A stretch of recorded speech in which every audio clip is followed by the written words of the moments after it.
Blog নিয়ে তোমাদের কাছে চলে এলাম। আজকে বেলা অনেক হয়ে গেছে, তো আমি অলরেডি রান্না বসিয়ে দিয়েছি। তো আজকে বেশি কিছু করব না, তাড়াতাড়ি রান্না করে নেব, কারণ 12টা বাজলেই আমার তো সব কাজ ফিনিশ করতে হয়, সেটা তোমরা জানো। তো আমি ভাত বসিয়ে দিয়েছি অলরেডি। আর এই পাশে একটু বাটিতে দেখো ধনেপাতা বাটা আছে, এই টমেটো পেঁয়াজ কুচি সব দিয়ে ধনেপাতা বাটা করেছি। আগের দিন তোমাদের বলেছি যে কীরকম সিমের ভর্তা আমার শাশুড়ি মা আমাকে দেখিয়েছিল, আমি করেছি। এবারে ধনেপাতাও জাস্ট ওইভাবেই আমি করব। তো আমি গ্যাসটা জ্বালছি, দেখো বন্ধুরা, আমি গ্যাসটা কড়াটা গরম করতে দিয়ে দিয়েছি। কড়াটা গরম হয়ে গেলে ওতে একটু সরষের তেল দিয়ে দেবো, একটু তেল দিয়ে দেবো। তেল দিয়ে দিয়েছি, আমাদের অল্পই তেল খায়, পরিমাণটা কম। একটু কালো জিরা ফোড়ন দেবো। আমি অলরেডি লঙ্কাটা বেটে নিয়েছি, সেই জন্য আর লঙ্কা ফোড়ন দিচ্ছি না, নাহলে ঝালে কেউ খেতে পারবে না। ঝাল মশলা এমনিতেই আমাদের কম খায়। তো আমি একটু জল পড়ে গেছে বন্ধুরা, এই বাটা একটু জল আমি ওই বাটিটা আমার মিক্সির বাটিটা ধুয়ে একটু জল হয়ে গেছে।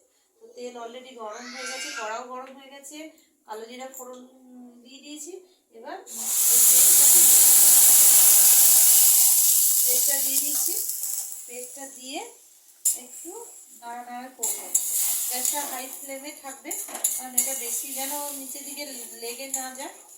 আর দেখতে পাচ্ছ বাটিতে মাংস ম্যারিনেট করা আছে। মাংস হলুদ ধনে গুঁড়ো জিরে গুঁড়ো দিয়ে ম্যারিনেট করে রেখেছি। মাংস একটু মাংস কষা হবে, আর এই আলু ভাজা হবে। আমার শাশুড়ি মা সব কেটে দিয়ে গেছে, রান্না বাটবো, মিক্সিতেই সব একবারে পেস্ট করে নেবো বেটে।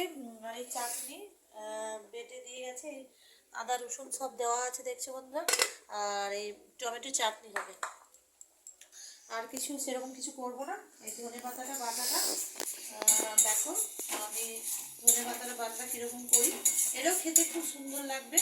এতে একটু নুন হলুদ যেমন দেয়, হলুদটা দিয়ে দেবো একটু, হলুদ একটু, আর একটু শুকনো লঙ্কা, কাঁচা লঙ্কা ফোড়ন বেড়ে দিয়েছি, একটু শুকনো লঙ্কা হালকা করে দেবে, আর একটু নুন দেবে। ওই সিমের ভর্তা যেরকম করেছিলাম ধনে পাতা বাটাও তোমরা সেইভাবে করতে পারো, খেতে অসাধারণ লাগে, খুব সুন্দর লাগে খেতে। এদিকে আমি ভাতটা হয়ে গেছে কিনা একবার দেখি, মানে ভাতটা একটু সময় লাগে, তো আবার ভাত আবার গায়ে লেগে গেলে সেই ভাত মাংসের সঙ্গে ভালো লাগে, বেশ ছাড়া ছাড়া ভাত হবে, খেতে খুব ভালো লাগবে। তো বন্ধুরা, আমি সিমের ভর্তা করছি, ধনে পাতা বাটা। অনেকে এটা গরম ভাতে খেতে খুব ভালো লাগবে। ওই সিম যেরকম গরম ভাতে খেতে ভালো লাগে। দেখো বন্ধুরা, আমি অলরেডি এইটা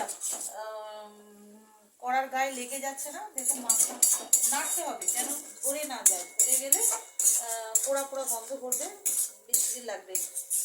এটা তাড়াতাড়ি হয়ে যায়। আমি হাই ফ্লেমে গ্যাসটা রেখেছি। বেশি জল দেবে না, এতে বেশি জল দেয় না, শুধু বাটিতে আমার দরকার ছিল বলে, বাটির গায়ে লেগেছিল বলে আমাকে জল দিতে হয়েছে। দেখো বন্ধুরা, একদম জল শুকিয়ে যাচ্ছে, আর একটু হলেই জলটা প্রায় শুকনো হয়ে যাবে। আর একটু আমি রেখে দিই, দেখছো জলটা ছেড়ে ছেড়ে যাচ্ছে, এটা একদম কড়ার গায়ে একদম লেগে থাকবে না।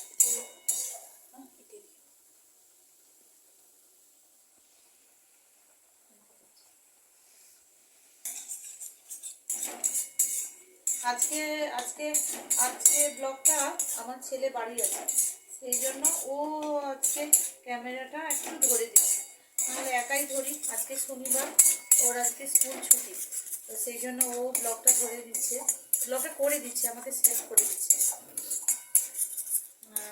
শনি রবিবার ও ছুটি সব শনি রবিবার ছুটি থাকে না, মাসের প্রথম শনিবার আর থার্ড শনিবারটা ছুটি থাকে, আর সেকেন্ড আর ফোর্থ শনিবার ওদের স্কুল হয় এবং ওদের স্কুলের নিয়ম। তো রবিবারটা তো এমনিতে ছুটি থাকে, কিন্তু আজকে ফার্স্ট শনিবার বলে দেখো বন্ধুরা একদম কড়া গা থেকে ছেড়ে ছেড়ে গেছে, মানে এটা হয়ে গেছে। এর উপরে একটু সরষের তেল আর একটু দিয়ে অল্প, যে যেরকম তেল খাও দিয়ে এই ধনে পাতা বাটাটা হয়ে গেছে বাটি। দেখো এবার আমি কড়াতে নামিয়ে দেবো।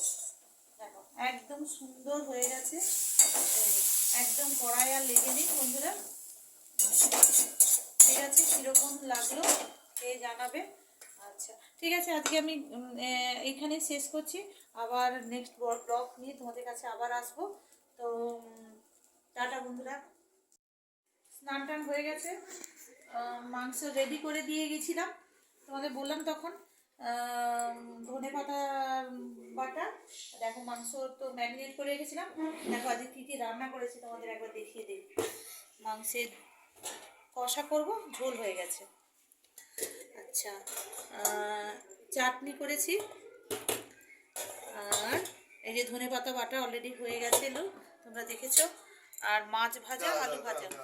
আচ্ছা, তখন ম্যারিনেট করে রেখেছিলাম মাংস, স্নান টান করে আমি রেডি হয়ে মাংসটা করেছি। তো মা অলরেডি ভাত মাখিয়ে দিয়েছে, ওদেরকে খাওয়াবো, আর দাদা এসে গেছে, এবার স্নানে যাবে। আমি এই যে মাংসের ঝোল করেছি, ম্যারিনেট করে রেখেছিলাম যে মাংসের ঝোল আর এই চাটনি, এই মিলে গেছে, না না কিছু হয়নি, ঠিক আছে। চাটনি করেছি দেখো, আর এদিকে ধনে পাতা বাটাটা আগেই দেখিয়েছিলাম তোমাদের রান্নাটা, আর এদিকে আলু ভাজা আর এই মাছ ভাজা। মায়ের মাছ ভাজা, মাংস পছন্দ করে না খুব একটা, সেই জন্য মায়ের মাছ ভাজা, আর অলরেডি ভাত, হাঁড়িতে ভাত আছে, ভাত। তো বন্ধুরা এইটাই আজ আমাদের মেনু হয়েছে, এবার বাচ্চাদের আমি খাওয়াবো। তো ঠিক আছে, আবার নতুন একটা ব্লগ নিয়ে তোমাদের কাছে আবার আসবো। তো যা যা করার তোমাদের কাছে পৌঁছানোর জন্য সবগুলো আমার চাই। আমি জানতে চাই যে তোমাদের কেমন লাগছে। প্লিজ লাইক, কমেন্ট, শেয়ার যা যা করো তোমরা প্লিজ আমাকে করে একটু সাহায্য করো তোমাদের কাছে পৌঁছানোর জন্য। আমি তোমাদের কাছে নতুন এসেছি, এটাই আসছি।